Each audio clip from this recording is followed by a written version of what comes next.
아주경제 장영진 기자가 한 단독이 하나 있죠. 라임 사건은 세팅이 끝났다.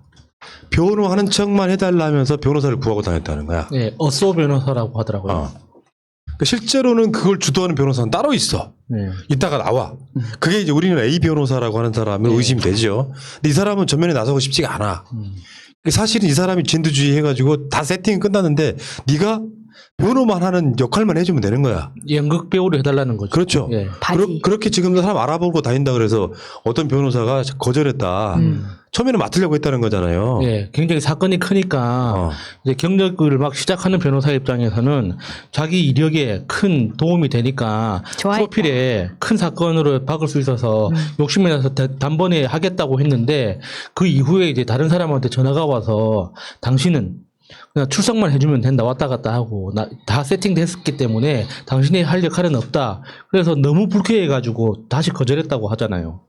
요거 되게 재밌어요. 이 얘기가 뭐랑 연결을 시키면 되냐면 이 A 변호사가요. 나는 김봉현을 접견 갔을 때 선임 상태가 아니었다. 그래 내가 뭐하러 그런 얘기를 하냐. 이렇게 말을 해요.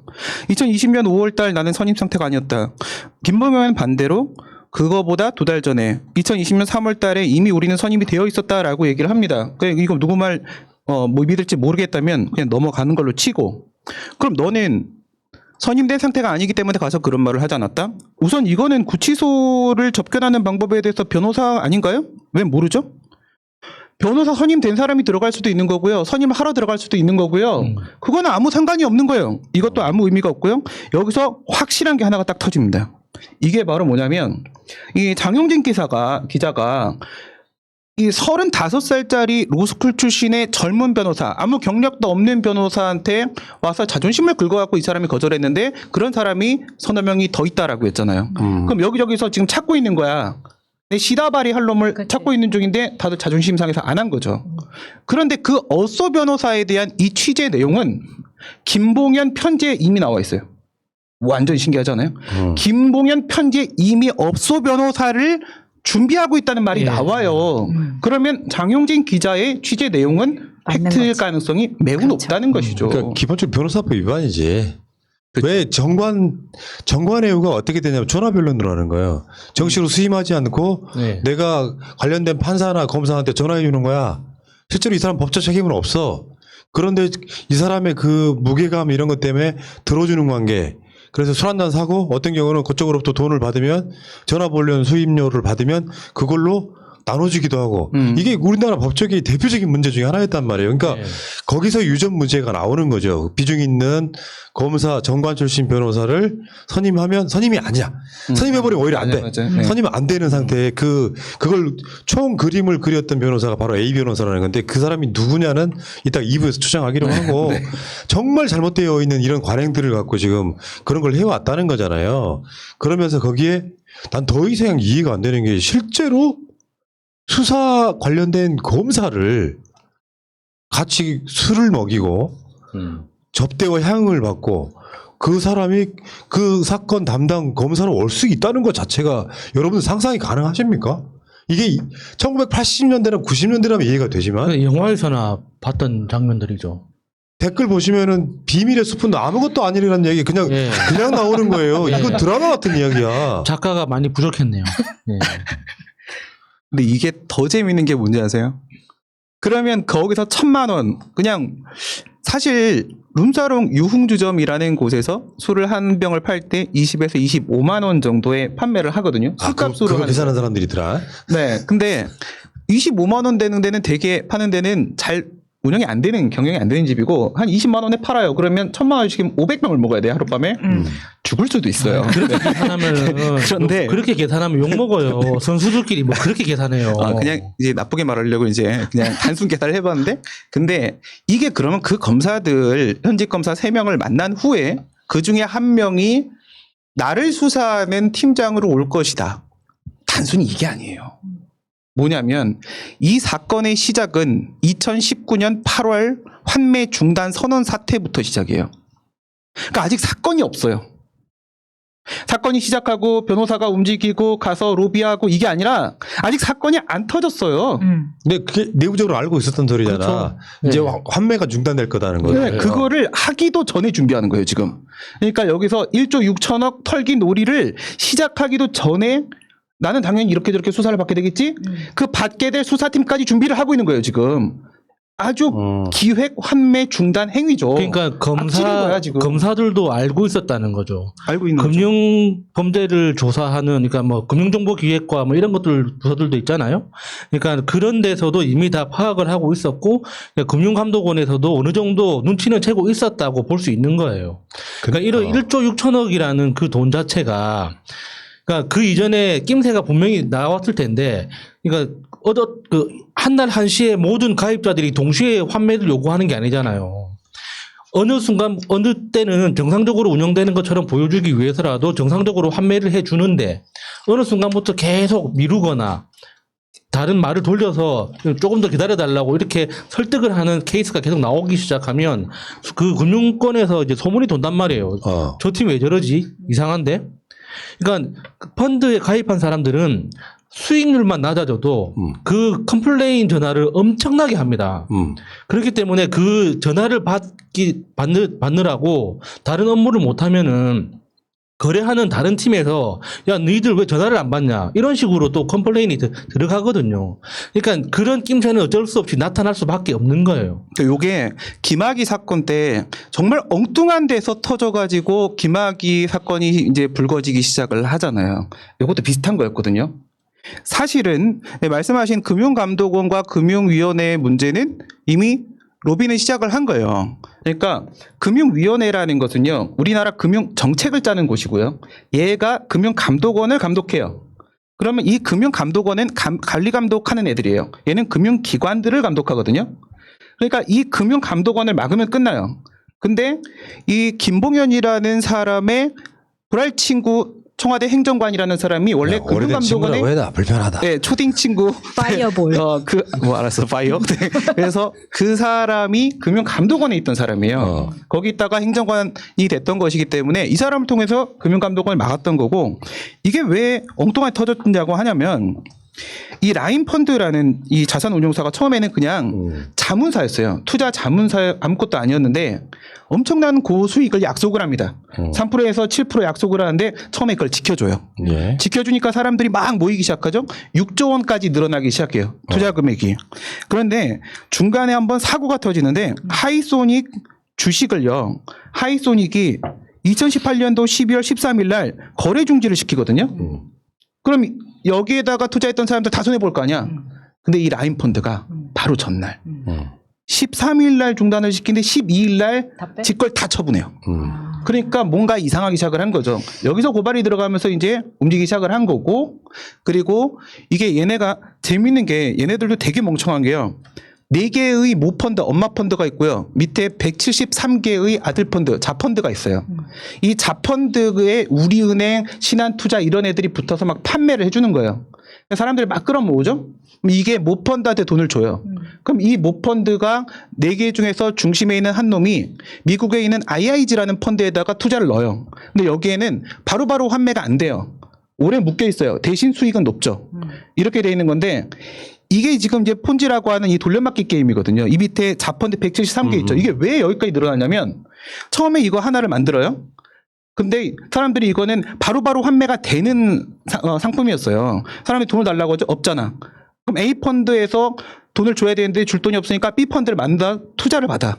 이걸로 A 펀드에 돈을 주는 거예요. 돈 달라는 사람들한테. 그럼 또 이 사람들이 돈을 달라고 하겠죠. 그럼 C 펀드를 이러다 173개가 된 거야. 이러다 113개 됐는데 정말 허술한 운영 방식이죠. 이 방식으로 돌려막기를 하고 있는데 얘네가 메인으로 투자한 미국 펀드가 똑같은 폰지 사기 치는 펀드예요. 얘네는 그걸 또 몰랐어.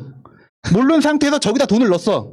쟤네들이 또 거래를 중지했어. 오케이. 이 엉망이 되는 상황에서 예. 이게 다 한 번에 터진 거예요.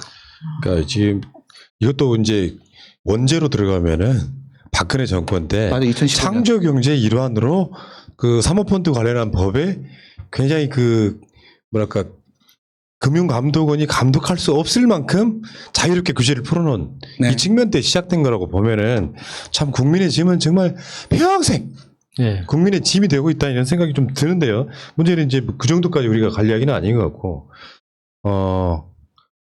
문제는요, 정말 비밀의 숲에나 나올 만한 사건이 터졌어. 내가 그날 터졌던 날 뉴스를 이렇게 지상파들 뉴스를 한번 봤거든요. 그날 가장 많이 보도한 게 JTBC. 그건 지상파는 아니지만, 예. 그 건, 김봉현의 폭로로 6개를 꼭지를 내더라고요. 그리고 MBC 걸 봤어. 3꼭지. KBS 2꼭지. 아시죠? 논두렁식의 SBS 한 꼭지 냈어. 역시 시방세. 그 어마어마한 사건이 터졌음에도 SBS는 한 꼭지를 내더라고. 예. 그러니까 사실은 지금 SBS의 그 포지션은 조선일보랑 똑같습니다. 김봉현은 말을 믿을만 하냐? 이런 식으로 보도를 내는 거고. 그러니까 최근에 JTBC가 전 돌아왔다는 느낌이 들 정도로 뉴스 잘해요. 그리고 이보경이 있는 MBC는 좀 다르겠지? 그러니까 그 관점들 우리가 지켜보시기 바라겠고요. 그러니까 만약에 이 사건이 비밀의 숲에나 나올 만한 사건들인데 그 사건들을 진짜 여러분 열받지 않으세요? 조국 장관 등 관련해가지고 말도 안 되는 그냥 단독 그 단독에 예. 좀 뻥 튀겨서 그때 그러니까 아니 120만 개 기사가 쏟아졌다 그랬잖아. 그럼 이 시간쯤 되면은 그 룸사롱이 어딘지 단독 그렇지.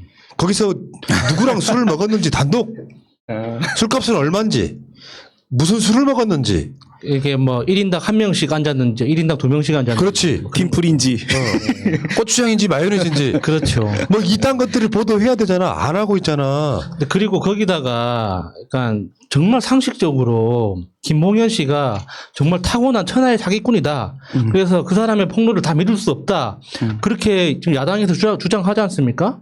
그 말을 100%다 수용한다고 치더라도 그러니까 김봉현이 하는 말을 아무것도 믿을 수 없어. 대신에 그렇다면 그 피해자는 누구냐? 피해자들은 어떤 피해를 입었으며 어떻게 피해를 입을 수밖에 없었는가 이거에 대해서라도 취재를 하고 보도를 해야 될 거 아닙니까? 그러면 김봉현이 다 거짓말을 했기 때문에 그 피해자들은 그 피해 입어도 뭐 네 팔자다 하고 그냥 넘어가야 되는 거예요? 말이 안 되는 거잖아요. 그러면은 그렇게 사기를 칠 때까지 금융감독원이나 검찰은 뭘 했는지 그런 거라도 밝혀줘야지. 아무것도 안 하고 김봉현 이름 자체를 이야기를 안 하게 되면 오케이. 이거 없는 일이 되는 거 아닙니까? 예. 자, 그렇게 하다 보니까 지금 추미애 장관이, 수사지휘권 행사를 하겠다. 윤석열한테 보고하지 않고, 윤석열이 당사자가 됐어요, 지금. 그 사이에 윤석열이 가장 중요한 키를 쥐고 있는 사건이에요, 지금. 수사지휘권 행사하겠다. 이 상황이 이렇게 만들어진 건데, 내가 윤석열이라면요, 이 상황에서 가장 자기가 찔리는 게 없다면, 이제는 검찰총장직 사퇴할 시점이 온 거죠. 너 수사하는 거 못 믿겠어. 너 수사에서 빠져. 검찰총장인데요. 수사지휘권 행사를 지금 2번째 하는 거예요. 예. 뭐 이런 상황이 되면은 윤석열 입장에서는 완전 면부기는 거거든요. 근데 더 대단한 건 전 추미애 장관이라고 봐요. 전혀 끌리지 않잖아요. 이번에 그랬다고 그러잖아요. 처음에 그 김봉현 조사하고 나서 윤석열 관련성을 이야기하니까 검찰에서 추미애 장관 허위사실유포로 고발한다 그랬대. 검사들이. 실제로 이번에 그랬다는 거야. 근데 전혀 끌리지 않고 지금 수사지휘권까지 행사해버리지 않습니까? 그것도 라임 사태와 윤석열 가족 사건에 관해서. 윤석열 가족 사건, 라임 사건 관련해서는 윤석열한테 보고하지 말고. 그 윤석열 가족이라는 걸 어디까지 범위를 잡을지 참 궁금하네요. 근데 이게 사실 지켜보면은 윤석열 임기가 지금 이제 얼마 안 남았습니다. 그럼 그때까지 많이 남았어. 난 윤석열 임기가 네. 하루가 1년 같아. 얘가 그때 끝나고 그냥 나갈까? 그걸 생각을 해보면 윤석열이 이후에 어떻게 반응을 할까를 우리가 예상을 해볼 수 있을 것 같은데요. 아니 근데 검찰이 이렇게 나온다는 거는 지금 이런 상황에서도 윤석열이 개인적으로는 싫을 수 있지만 윤석열을 보호해야 된다는 조직적인 바로 그거예요. 연대가 있을 거라고 생각해요. 제가 거기에 보이는 건데 지금 이 A 변호사가 그런 말을 하거든요. 윤석열에게 보고해서 너에게 이런 도움을 줄게라고 얘기를 했다라고 김봉현은 말을 하지만 나는 윤석열과 전혀 친하지 않고 오히려 반목 관계다라고 얘기를 하면서 자꾸 얄팍한 방법으로 빠져나가려고 하는데 그게 문제가 아니라 반부패 수사부, 특수부 사람들이 문제라는 거잖아요. 지금 우리 검찰 전체를 잡고 있는 게 아니라 이 특수부 사람들 입장에서는요. 우리가 이제 검찰 입장인 것처럼 얘기하죠. 얘네 입장에선 윤석열이 현재 필요해요. 만약에 윤석열이 앞에서 막아주지 못하고 있다라고 한다면 공수처라는 게 들어와 버린다라고 한다면 그럼 어떻게 되겠냐. 지금 이 사람들이 이 검사들이 전부 다 그런 짓을 하고 있었던 사람들이에요. 아무도 살아남을 수가 없어요. 이후에 정관 비리라는 것도 이제 더 이상 저지를 수 없는 상황이 와요. 그러면 얘네들은 지금 누가 필요하냐. 윤석열이 필요할 그렇지. 수밖에 없는 입장이다. 왜냐하면 쓰던 걸레를 계속 써야지 또 새로운 걸레 가져가가지고 또 묻힌다는 거는 자기들한테 되게 힘든 일이거든요. 네. 아 예. 분명히 윤석열이 개입된 사건 맞습니다. 나왔잖아. 남부지검에서 예. 야당이나 검사들이 관련된 비위만 따로 직보를 했다고. 그러니 거기에 한통속이 있는 거잖아요. 그러면서 송사면? 송사면. 송사면이는 윤석열 총장은 제대로 된 수사하라고 지시했다 이런 식으로 실드 쳐주잖아요. 그냥 그놈인 거죠. 어쨌건 수사지휘권까지 이제 발동되는 마당이기 때문에 제발 언론 여러분, 기레기 여러분, 정면 충돌 이런 게 아니고 제대로 검찰을 통제하는 법무부 이야기가 맞는 거죠. 충돌 안에 만에 이딴 소리는 좀 안 했으면 좋겠다 생각이 들고요. 자, 그 이야기도 여기까지 하겠습니다.